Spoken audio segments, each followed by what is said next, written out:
जय हिंद। आप सभी का स्वागत है हमारे YouTube चैनल लक्ष्य तक पर। आप यूपी पुलिस कांस्टेबल 2024 की परीक्षा की तैयारी कर रहे हैं तो हमारे चैनल से जरूर जुड़िएगा, ठीक है। पेपर पैटर्न पर आधारित प्रश्न हम रोजाना आपको कराते हैं, कम समय में ज़्यादा प्रश्न कराते हैं। यही हमारा लक्ष्य है, यही हमारे चैनल का लक्ष्य है, ठीक है। क्योंकि आपको कम समय में अधिक से अधिक प्रोवाइड कराने की कोशिश बराबर हम कर रहे हैं, ठीक है। यह आप क्लास जो है आपके लिए बेस्ट क्लास साबित होगी, क्योंकि इस क्लास में टू द पॉइंट सिर्फ आपको बताया जाएगा, ठीक है। क्योंकि प्रश्न और उत्तर आपको कराया जा रहा है प्रैक्टिस सेट के माध्यम से। जो व्याख्या करने लायक होगा वही व्याख्या की जाएगी, उसके बाद स्पीड में क्लास होगी। इस क्लास को जरूर देखिएगा, इस क्लास से ही आपका लगभग 10 नंबर फिक्स हो जाएगा, ठीक है। चलिए, यह जो क्लास होगी आपके लिए, अगर क्लास अच्छी लगे तो हमारे चैनल को सब्सक्राइब जरूर कर दीजिए। चलिए क्लास को स्टार्ट करते हैं। चलिए, क्या पहला क्वेश्चन देखिए हमारा क्या हो गया। सभी क्वेश्चन जो होंगे मिक्स क्वेश्चन आएंगे, जैसे कुछ प्रश्न होंगे भूगोल के, कुछ इतिहास के, कुछ संविधान से, कुछ आधुनिक इतिहास से, कुछ करंट के, कुछ जीके के। चलिए, यह प्रश्न देखिए। प्रश्न है हमारा, विश्व की सबसे बड़ी झील कौन सी है। आपसे पूछा जा रहा है विश्व की सबसे बड़ी झील कौन सी है। ए ऑप्शन देखिए, लेक विक्टोरिया, बी ऑप्शन काला सागर, सी ऑप्शन कैस्पियन सागर, डी ऑप्शन इनमें से कोई नहीं। तो चलिए, विश्व की सबसे बड़ी झील आपसे पूछा जा रहा है, उत्तर बताइए कौन सी झील होगी। चलिए कमेंट करिए, चलिए चलिए कमेंट करिए। तो यह हो जाएगा उत्तर हमारा कैस्पियन सागर। कैस्पियन सागर आपको पता होगा, अगर नहीं पता तो आप जान जाइए। कैस्पियन सागर एक खारे पानी की झील है, ठीक है। विश्व की सबसे बड़ी यह झील है, ठीक। अगर ताजे पानी की सबसे बड़ी झील पूछा जाए, कहा जाए किसे है, तो वह हो जाएगा सुपेरियर झील। इस ऑप्शन के अकॉर्डिंग अगर सुपेरियर होती तो दोनों में कम्बिनेशन हो जाता, ऑप्शन दो के दोनों सही होते, लेकिन यहाँ पर सुपेरियर झील नहीं है। अगर खारे पानी की आपसे पूछा जाए सबसे बड़ी झील, तब भी कैस्पियन सागर हो जाएगा। अगर मीठे पानी की सबसे बड़ी झील पूछी जाए तो वह हो जाएगा सुपेरियर झील, ठीक है। यहाँ पर देख लीजिए, सागर समझ के आप गलत मत कर दीजिए, ठीक है। झील है, कैस्पियन सागर झील है एक। चलिए, यह प्रश्न देखिए। प्रश्न है हमारा, डोरंड लाइन किन देशों की संयुक्त सीमा है, ठीक है। चलिए, ये ऑप्शन देखिए, भारत और पाकिस्तान, भारत और चीन हो गए, बी ऑप्शन भारत और अफगानिस्तान, सी ऑप्शन भारत श्रीलंका और पाकिस्तान, और डी ऑप्शन भारत और जापान। तो इसका उत्तर हो जाएगा हमारा बी ऑप्शन, भारत और अफगानिस्तान के बीच में डोरंड लाइन, ठीक है। चले, भारत और पाकिस्तान, भारत और चीन। यहाँ पर देखिए, भारत और चीन ऑप्शन ए में है। भारत और चीन में क्या हो जाएगा, मैकमोहन, ठीक है। भारत और चीन में मैकमोहन होता है। चलिए, बी ऑप्शन हमारा सही हो गया इस प्रश्न का। चलिए, यहाँ प्रश्न देखिए। प्रश्न है हमारा, डाक टिकट में दिखने वाली प्रथम भारतीय महिला कौन थी। आपको पता हो कि डाक खाना आप लोग जानते हैं, वहाँ पर अगर आपको स्पीड पोस्ट या कुछ भी करना होगा, एक टिकट चिपका जाता है। जैसे 10 रुपये का हो गया, 20 रुपये का हो गया, इस प्रकार के टिकट पहले बिकते थे। अब तो वैसे तो बहुत कम हो गए, लेकिन आज भी कई काम होते हैं जो डाक के द्वारा ही होता है। इसके जो होता है देख लीजिए, प्रश्न से संबंधित क्या है। डाक टिकट में छपने वाली प्रथम भारतीय महिला कौन थी। ए ऑप्शन देखिए, इंदिरा गांधी, बी ऑप्शन रानी लक्ष्मीबाई, सी ऑप्शन मीराबाई, और डी ऑप्शन सुमित्रा नंदन पंत। चलिए बताइए, डाक टिकट पर छपने वाली पहली भारतीय कौन थी। चलिए, उत्तर बताइए कौन सा हो जाएगा। तो इसका उत्तर हो जाएगा हमारा मीराबाई। सी ऑप्शन हमारा सही हो जाएगा। वैसे तो कई लोग इंदिरा गांधी को मार देंगे, लेकिन यह गलत हो जाएगा। मीराबाई, सी ऑप्शन हमारा सही हो गया। तो यह डाक टिकट कब जारी किया गया था, तो यह 1 अक्टूबर 1952 को जारी की गई थी, ठीक है। चले, यह याद कर लीजिए, 1 अक्टूबर 1952 को जारी किया गया था यह डाक टिकट। चलिए, अगला प्रश्न देखते हैं। अगला प्रश्न है हमारा, निम्न में से कौन भारत का प्रथम वायसराय था। आपसे पूछा है निम्नलिखित में से कौन सा भारत का वायसराय था। ए ऑप्शन देखिए, Canning, B option Warren Hastings, C option William Bentinck, और डी ऑप्शन जेम्स फोर्ड। चलिए बताइए, चलिए, भारत का प्रथम वायसराय कौन था। भारत का प्रथम वायसराय जो था, ब्रिटिश सामग्री की घोषणा गवर्नर जनरल, ठीक। चलिए बताइए, कमेंट करिए। भारत का प्रथम वायसराय, कमेंट करिए एक बार, जल्दी से कमेंट करिए आप लोग। अगर क्लास अच्छी लग रही हो तो लाइक कर दीजिए इस क्लास को, और चैनल पर नए हो, अभी तक सब्सक्राइब नहीं किए, तो आप लोग सब्सक्राइब करके बेल आइकन को ऑन कर लीजिए, ठीक है। एक शेयर, एक लाइक और एक सब्सक्राइब, यही हम आपसे डिमांड करते हैं, उसके अलावा हमें कुछ नहीं चाहिए, ठीक है। आप लाइक कर देंगे तो कई लोगों तक ये यूट्यूब वीडियो भेज देगा, हो सकता है आपके द्वारा किसी का भी लाभ हो जाए। तो इतना जरूर करिए, एक लाइक कर दीजिए, और चैनल पर नए हो तो अभी तक सब्सक्राइब नहीं किए, सब्सक्राइब करके सपोर्ट करिए इस क्लास को, ठीक है। चलिए, प्रथम वायसराय कौन थे, तो वह हो जाएंगे कैनिंग, ठीक है। कैनिंग महोदय प्रथम वायसराय थे। ये ऑप्शन हमारा सही हो जाएगा। चलिए, अगला प्रश्न देखते हैं। अगला प्रश्न है हमारा, यह प्रश्न इंपॉर्टेंट है, नोबेल पुरस्कार पाने वाले प्रथम भारतीय कौन थे। आपसे पूछा है नोबेल पुरस्कार पाने वाले प्रथम भारतीय। ए ऑप्शन देखिए, रविंद्रनाथ टैगोर, बी ऑप्शन, चलिए B option Sardar Vallabhbhai Patel, C option Bhimrao Ambedkar, D option Mahatma Gandhi. चलिए बताइए नोबेल पुरस्कार कब मिला था इन्हें, किस पुस्तक के लिए मिला था, ठीक है। चलिए नोबेल पुरस्कार रविंद्रनाथ टैगोर को मिला था, ए ऑप्शन हमारा सही हो जाएगा, ठीक है, रविंद्रनाथ टैगोर, ए ऑप्शन सही हो जाएगा। किस पुस्तक के लिए कब मिला था, 1913 में मिला था, ठीक है, 1913 में मिला था। किस पुस्तक के लिए मिला था, जो इनकी एक प्रसिद्ध रचना थी गीतांजलि, गीतांजलि के लिए इन्हें मिला था नोबेल पुरस्कार, ठीक है। चलिए अगला प्रश्न देखते हैं। अगला प्रश्न देखिए, यह प्रश्न है हमारा, ए ऑप्शन प्रश्न देखिए पहले, क्षेत्रफल के दृष्टिकोण से भारत में विश्व में भारत का कौन सा स्थान है, आपसे पूछा जा रहा है, ठीक है। मतलब आप इस प्रश्न का यही कहना है कि क्षेत्रफल के अकॉर्डिंग भारत दुनिया में किस स्थान पर है। देख लीजिए ऑप्शन क्या है, ऑप्शन ए है हमारा 10वें स्थान पर, बी ऑप्शन है चौथे, सी ऑप्शन है 7वें, डी ऑप्शन है इनमें से कोई नहीं। आपको पता होना चाहिए एशिया में सबसे बड़ा अगर पूछा जाए तो रूस होता है। क्षेत्रफल सबसे दुनिया में सबसे अधिक कहा जाए तो गलत बात नहीं हो, क्योंकि दुनिया में सबसे अधिक क्षेत्रफल रूस का है और दुनिया में सबसे अधिक जनसंख्या चीन की थी। वैसे तो भारत वाले पीछे ही थे, अभी यह नई जनगणना जो हुई 2021 में उसकी आंकड़ा जारी नहीं की गई, हो सकता हो हम लोग आगे हो गए हों, लेकिन अभी तक चीन जनसंख्या में और क्षेत्रफल में रूस है। हमारा क्षेत्रफल जो है 7वें स्थान पर है भारत के अकॉर्डिंग, ठीक है। चलिए अगला प्रश्न देखते हैं। यह प्रश्न देखिए, भारत में सबसे पहले पंचायती राज संस्था कहाँ पर शुरू की गई थी, पंचायती राज प्रणाली जो है कहाँ पर शुरू की गई, आपसे यह प्रश्न पूछा जाए। ऑप्शन देखिए, ऑप्शन ए हमारा हरियाणा में, B option Chhattisgarh, C option Rajasthan और डी ऑप्शन गुजरात। तो पंचायती राज संस्था जहाँ पर शुरू की वह था राजस्थान, सी ऑप्शन हमारा सही हो गया, ठीक है। 2 अक्टूबर 1959 ईस्वी में चालू किया गया था यह पंचायती राज। किस लिए चालू किया गया था आपको पता होना चाहिए, चलिए बताइए। 2 अक्टूबर 1959 को यह स्टार्ट किया गया था, ठीक, नागौर जो राजस्थान में एक स्थान है नागौर में, वहाँ पर से स्टार्ट किया गया था। चलिए अगला प्रश्न देखते हैं। प्रश्न है हमारा अगला देखिए, अगला प्रश्न है, भारत में भाप से चलने वाले इंजन का निर्माण कब से बंद कर दिया गया। भाप से पहले इंजन चलते थे, आपको पता होगा, उसका निर्माण अब भारत में बंद कर दिया गया है। उसका चलिए कारण बताइए कौन सा होगा, ठीक है। चलिए ए ऑप्शन बताइए 1885, बी ऑप्शन 1972, सी ऑप्शन 1890 और डी ऑप्शन 1990। तो चलिए बताइए भारत में भाप से चलने वाले इंजन जो बंद हुए कब बंद हुए, चलिए कमेंट करिए, कमेंट करिए कब बंद हुए थे। तो 1972 में बंद हो गए, ठीक है, 1972 से बंद हो गए, तो हमारा बी ऑप्शन सही हो जाएगा। चलिए अगला प्रश्न देखते हैं। हम आपके लिए इतनी मेहनत कर रहे हैं, आपको क्लासेस प्रोवाइड करा रहे हैं, तो आप देख रहे हैं कि अभी तक हमने लगभग 12 से 15 प्रश्न पढ़ लिए हैं। इस प्रकार की स्पीड की क्लास आपको यूट्यूब पर कहीं नहीं मिलती होगी, ठीक है। जहाँ पर मिलती होगी आप भी देखते होंगे, जो बड़े बड़े यूट्यूबर हैं आपके लिए क्या करते हैं कि 30 क्वेश्चन लाएंगे और आपका 1.5 घंटा का समय ले लेंगे, लेकिन आप लोग उनका सपोर्ट ज़्यादा करते हैं। यह आपके पता नहीं होगा आपको कि वो आपका समय वेस्ट कर रहे हैं, ठीक है। कम समय में ज़्यादा पढ़िए, क्योंकि आपके पास समय बहुत कम बचा है, क्योंकि 1 महीने से कम समय बचा है, तो आपको पढ़ना तो पड़ेगा, ठीक है। अगर अच्छे से पढ़ना चाह रहे हैं तभी हमारे चैनल के साथ जुड़िए, वरना आप कहीं पर भी पढ़ सकते हैं, ठीक है। चलिए अगर वीडियो अच्छी लगे तो हम आपसे यही निवेदन करेंगे, लाइक कर दीजिए और चैनल पर नए हो तो एक बार सब्सक्राइब करके बेल आइकन को ऑन जरूर करिएगा, ठीक है, नोटिफिकेशन जिससे आपको मिलता रहे। हमारी क्लासेस रेगुलर आपको कराई जा रही हैं, हिंदी की होगी क्लास और हमारे जीके की क्लास होगी, 2 चीज़ें की क्लास हमारे चैनल पर आपको प्रोवाइड कराई जाएगी। अगर आप 38 प्रश्न आते हैं जीके जीएस के और 37 प्रश्न आते हैं हिंदी के, दोनों मिला देंगे तो लगभग 75 प्रश्न हो जाएंगे। अगर आपको 75 प्रश्नों की तैयारी करना है फ्री में और एकदम टॉपिक वाइज करना है, तब आप हमारे चैनल से जुड़ सकते हैं, ठीक है, क्योंकि 75 प्रश्न की जिम्मेदारी हमारी होगी, तो आप हमारे चैनल के माध्यम से तैयारी कर सकते हैं। क्लास आपको प्रोवाइड कराई जा रही है, आप देख सकते हैं किस तरीके की हमारी क्लासेज आपके लिए हैं। चलिए प्रश्न बताइए। प्रश्न है हमारा, इब्न बतूता किस देश से भारत आया था। इब्न बतूता एक यात्री था, किस देश से भारत आया था आपसे यह पूछा जा रहा है। ए ऑप्शन देखिए जापान से, बी ऑप्शन श्रीलंका से और सी ऑप्शन मोरक्को से और डी ऑप्शन अमेरिका से, ठीक है।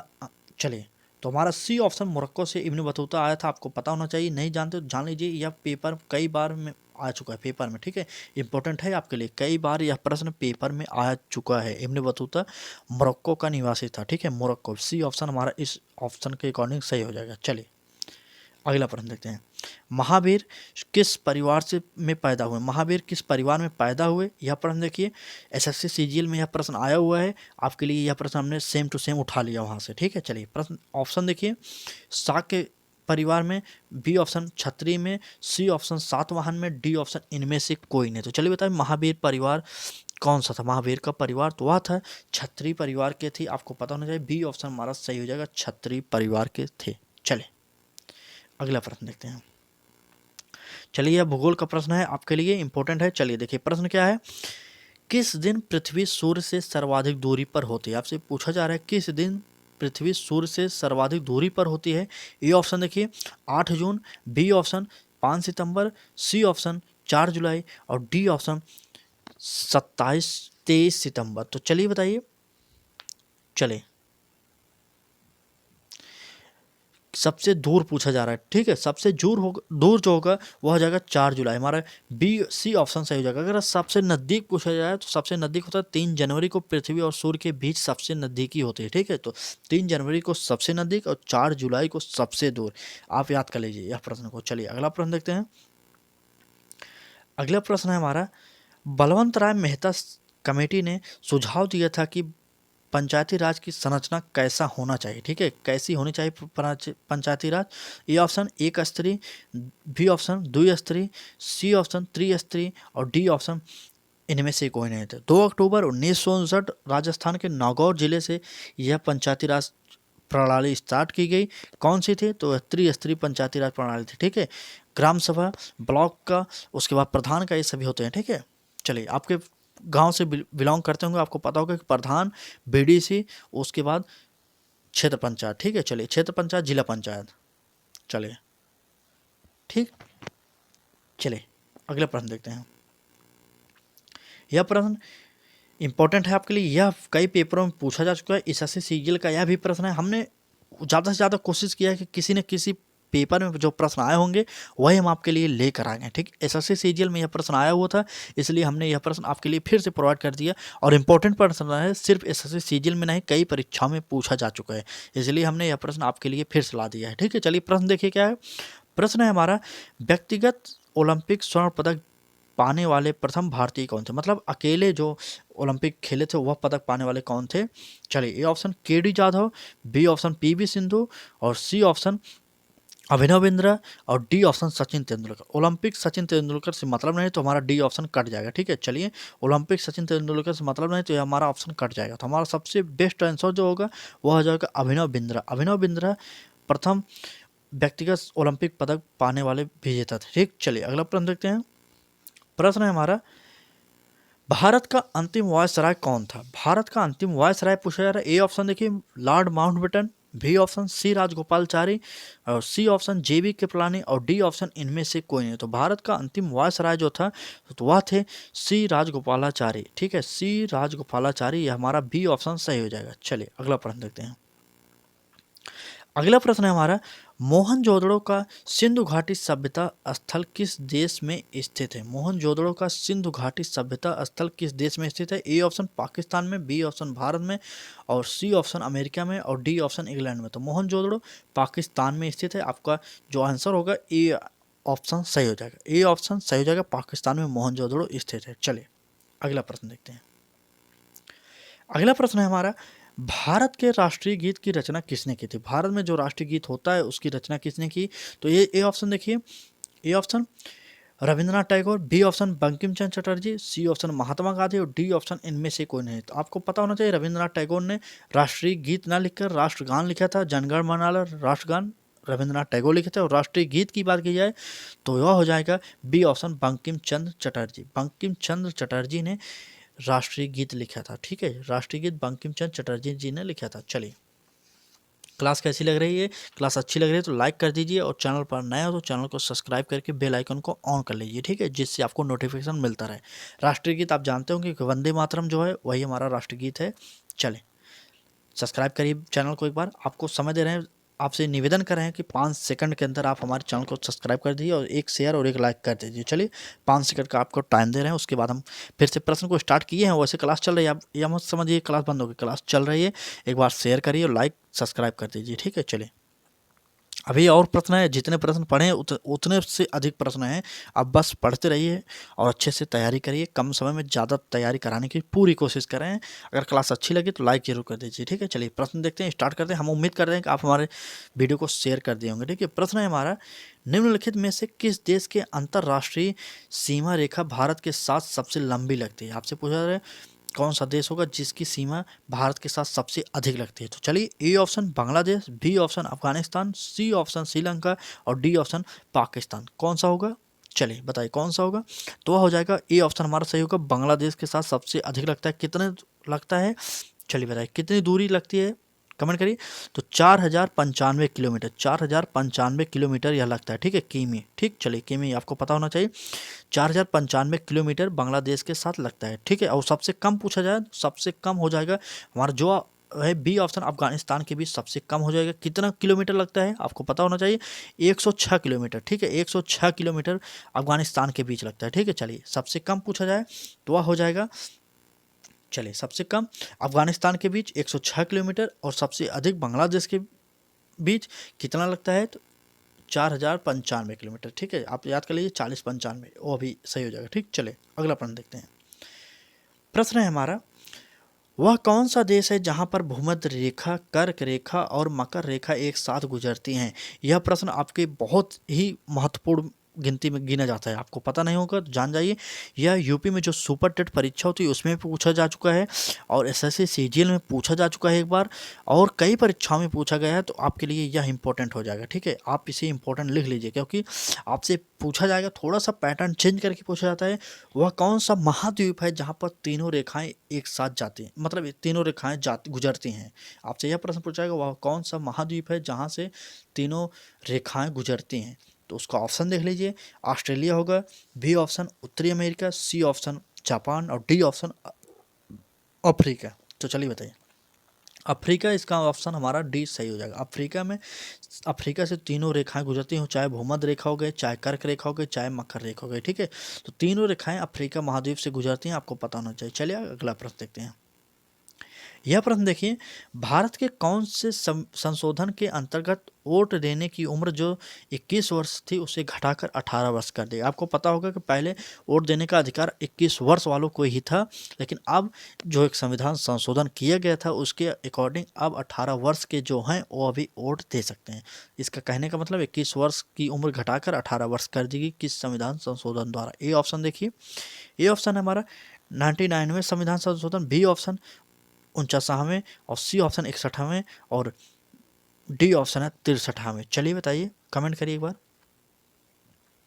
चलिए कमेंट करिए कौन से संविधान संशोधन द्वारा होगा यह प्रश्न। चलिए कमेंट करिए कौन से संविधान संशोधन। तो 61वें संविधान संशोधन अधिनियम 1989 के द्वारा अनुच्छेद 226 में संशोधन करके यह नियम बनाया गया था कि 21 वर्ष से उम्र घटाकर 18 वर्ष कर दिए गए, ठीक है। आप पूरा देख लीजिए, 61वें संविधान संशोधन था और कब हुआ था, 1989 में हुआ था। और अनुच्छेद कौन सा है इससे संबंधित, तो वह हो जाएगा 326 अनुच्छेद, ठीक। चलिए पूरा डिटेल जान जाइए तो हो जाएगा 61वें संविधान संशोधन, वह हो जाएगा सी ऑप्शन सही हो जाएगा। चलिए अगला प्रश्न देखते हैं। अगला प्रश्न है हमारा, निम्नलिखित में से किस गैस का इस्तेमाल सिगरेट लाइटर में किया जाता है। सिगरेट जो लोग पीते हैं, आप देखे होंगे, नहीं पीते होंगे, वैसे तो आप पीना नहीं चाहिए, अच्छी चीज़ नहीं है, लेकिन अब जो देखे होंगे आपके आसपास में कई लोग पीते हैं, एक लाइटर का इस्तेमाल करते हैं, उसमें कौन सी गैस भरी रहती है आपको बताना होगा। चलिए, A option methane, B option propane, C option radon और डी ऑप्शन इनमें से कोई नहीं। तो उसमें जो गैस भरी होती है वो होता है, क्या भरी होती है बताइए। चलिए चलिए बताइए, कमेंट करिए, चलिए कमेंट करिए, चलिए चलिए। तो इसमें से कोई नहीं होगा, ठीक है, इसमें से कोई नहीं, हमारा डी ऑप्शन सही हो जाएगा, इसमें से कोई नहीं। उसमें भरा जाता है ब्यूटेन, ठीक है, ब्यूटेन भरा जाता है, आपको पता होना चाहिए ब्यूटेन भरा जाता है, ठीक है। चलिए, सिगरेट लाइटर में ब्यूटेन गैस भरी जाती है, तो हमारा डी ऑप्शन इसमें सही होगा, इनमें से कोई नहीं। चलिए अगला प्रश्न देखते हैं। यह प्रश्न है हमारा, किस धातु को चाकू से काटा नहीं जा सकता, ठीक है, किस धातु को चाकू से नहीं काटा जा सकता।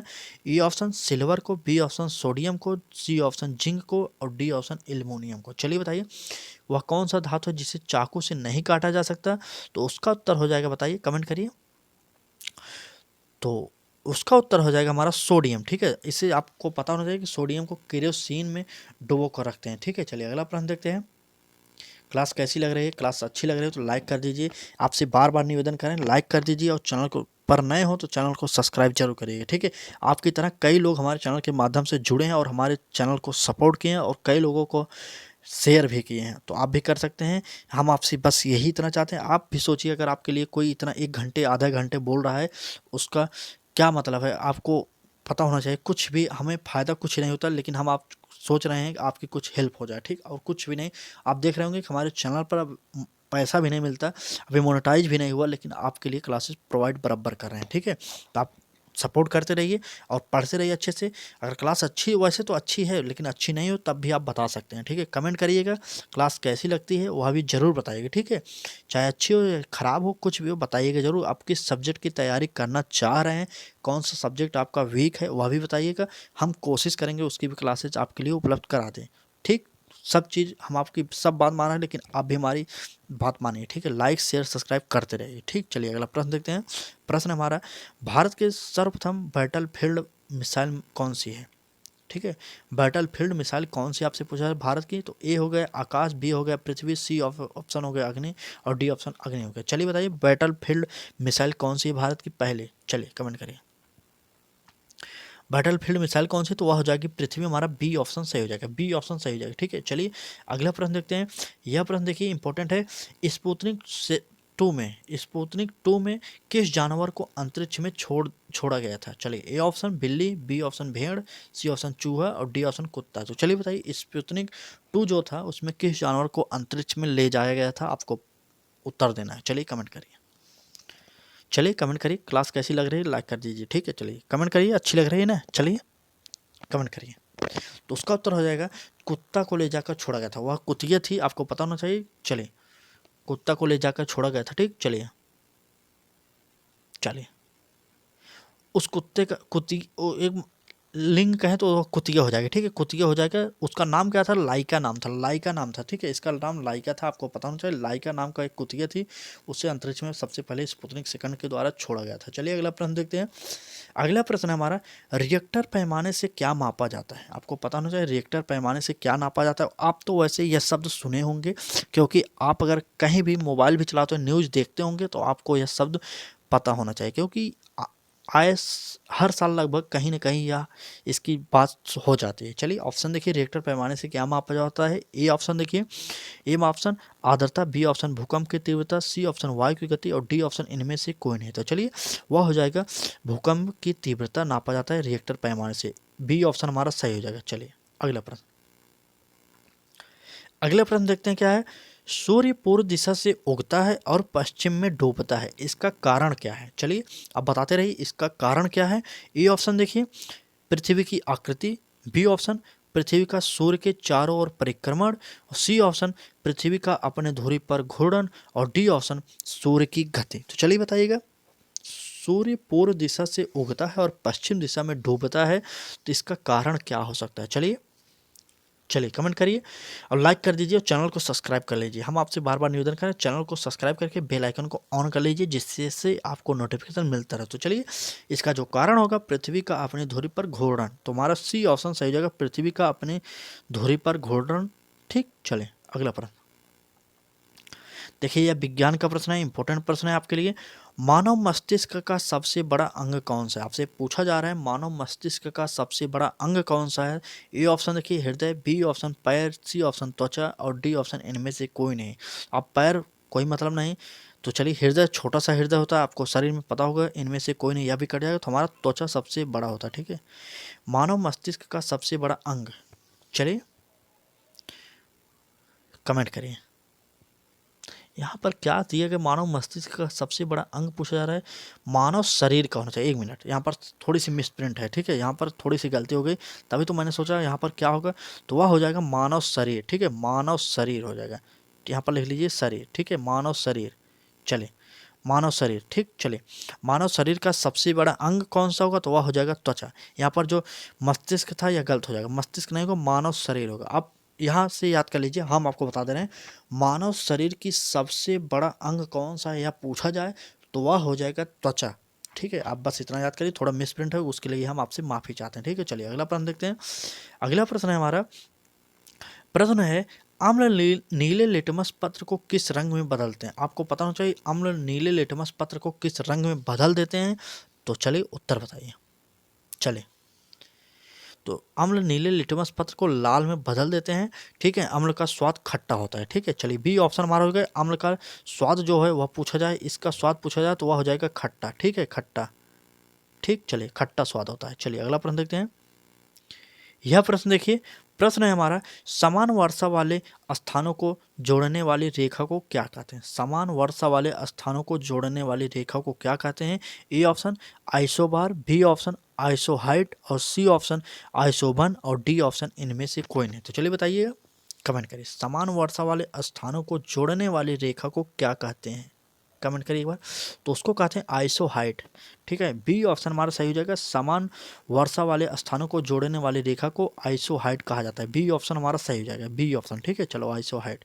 अगला प्रश्न देखते हैं, क्लास की स्पीड कैसी है वह भी बताते रहिए आप लोग। क्लास की स्पीड अच्छी हो बताते रहिए, अगर तेज़ हो तभी बताइए, हम आपको धीरे धीरे बताएंगे। ठीक है, वैसे तो हम सोच रहे हैं कि कम से कम समय में आपको ज़्यादा से ज़्यादा क्वेश्चन प्रोवाइड करा सकें, क्योंकि हमारे चैनल का लक्ष्य होता है आपको अधिक से अधिक जानकारी देना। ठीक है, दूसरे चैनल की तरह हमारे चैनल पर यह नहीं किया जाता, लेकिन आपको जो भी अच्छा लगता है, अगर उस प्रकार की भी क्लासें आप चाहते हैं जैसे दूसरे चैनलों पर प्रोवाइड कराई जाती है वैसे भी चाहते हैं, तो आप कमेंट करिए, हम अगले दिन से उस प्रकार की क्लासेस आपके लिए लाएंगे।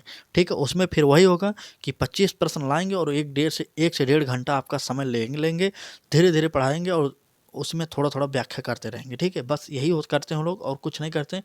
आपको पता होगा हम किसी की बुराई नहीं कर रहे हैं, हमें वह अच्छा नहीं लगता अपनी तरफ से, इसलिए हम इस प्रकार की क्लासेज आपके लिए लाते हैं। ठीक है, तो अगर क्लास अच्छी लग रही हो तो लाइक कर दीजिए और चैनल पर नए हो तो सब्सक्राइब कर दीजिए। ठीक है, चलिए और एंजॉय करते रहिए क्लास को। अगले प्रश्न देखते हैं क्या होगा। अगला प्रश्न, यह प्रश्न देखिए, प्रश्न है हमारा, मध्ययुगीन भारत के किस शासक को ग्रैंड ट्रैंक रोड का निर्माण का श्रेय दिया गया? आपको वैसे पूछा जाता तो ग्रैंड ट्रैंक रोड का निर्माण किसने किया आप बता देते, लेकिन देखिए मध्ययुगीन भारत के किस शासक को, यहाँ पर थोड़े उलझाने की बात की गई, तो आपको उत्तर देना चाहिए और आसानी से आ जाए, क्योंकि यह शब्द आप जानते होंगे, इस शब्द से परिचित होंगे। ठीक है, ग्रैंड ट्रैंक रोड। चलिए, A option Babur, B option Birbal, C option Jahangir और डी ऑप्शन शेरशाह सूरी। तो वह उत्तर हो जाएगा डी ऑप्शन शेरशाह सूरी। ठीक है, डी ऑप्शन सही हो जाएगा, शेरशाह सूरी। अगले प्रश्न देखते हैं। चलें, यह प्रश्न देखिए, भारतीय रेल के यात्री डिब्बे कहाँ बनाए जाते हैं? आपसे पूछा जाता है भारतीय रेल के यात्री डिब्बे कहाँ बनाए जाते हैं? चलिए बताइए,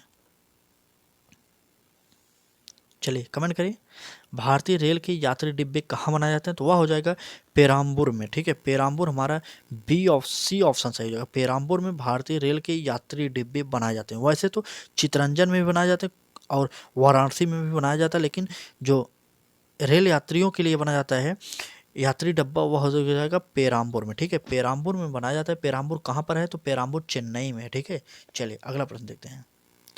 अगला प्रश्न देखते हैं, अगर यह क्लास इतना ही था, अगर क्लास अच्छी लगी हो तो हमारे चैनल को सब्सक्राइब जरूर कर दीजिए। ठीक है, चैनल को सब्सक्राइब करिए और इस घंटी को प्रेस कर दीजिए, बेल आइकन को ऑन कर दीजिए, जिससे आपको नोटिफिकेशन मिलता रहे। तो चलिए, क्लास कैसी लगी आप बताना जरूर कमेंट बॉक्स में। अगर क्लास अच्छी लगे तब भी बताना, नहीं अच्छी लगे तब भी बता देना, और किस सब्जेक्ट की आप तैयारी करना चाह रहे हैं हमारे चैनल के माध्यम से वह भी बताना।